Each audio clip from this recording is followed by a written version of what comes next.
नमस्कार दोस्तों, कैसे हैं आप लोग। आशा करता हूं कि आप लोग ठीक ठाक ही होंगे। आज की कहानी है प्यार और सच्चाई का बंधन। एक बहुत ही सच्चा प्यार करने वाला शादी का जोड़ा, जिनको शादी हुए 10 साल हो चुके थे, लेकिन उनको अभी तक कोई संतान नहीं हुई थी। उस आदमी का नाम स्टीव और उसकी पत्नी का नाम सारा था। स्टीव और सारा को बहुत उम्मीद थी कि उनकी शादी के 11वें वर्ष उनको कोई संतान हो जाएगी, क्योंकि उनके परिवार और दोस्तों के बीच तलाक के विषय को लेकर खींचातानी चल रही थी। लेकिन उनका अटूट प्यार उनको कभी अलग नहीं होने देगा। इसी तरह कुछ महीने और बीत गए। एक दिन स्टीव अपने काम से घर लौट रहा था तो उसने देखा कि उसकी पत्नी किसी दूसरे आदमी के साथ सड़क पर चल रही थी। स्टीव की पत्नी उस आदमी के साथ बहुत खुश नज़र आ रही थी। स्टीव ने इसी तरह एक सप्ताह तक उस पर नज़र रखी।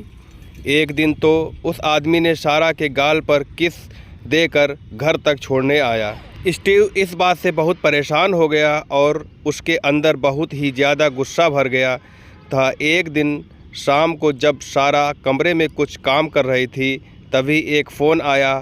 फ़ोन स्टीव ने उठाया और चुपचाप सुनने लगा। एक आदमी बोला, आज मैं तुम्हारे घर पर आ रहा हूँ और आज हम सभी को सरप्राइज़ देने वाले हैं। इतना कहकर उसने फ़ोन काट लिया। स्टीव बहुत दुखी हुआ। उसको लगा कि उसने अपनी पत्नी को किसी और के लिए हमेशा के लिए खो दिया है। उसने अपने हाथ में पानी के गिलास को तोड़कर चूर चूर कर दिया। सारा कुछ टूटने की आवाज़ को सुनकर तुरंत बाहर आई और स्टीव को पूछा, तुम ठीक तो हो ना।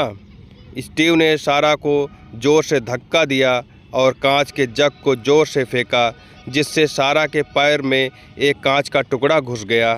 सारा ने गुस्सा का कारण पूछा तो बात सामने आई कि वह कुछ दिनों से उसका पीछा कर रहा है और वह किसी आदमी के साथ घूम रही है। सारा ने तुरंत उस आदमी को फ़ोन लगाया और वहां बुलाया।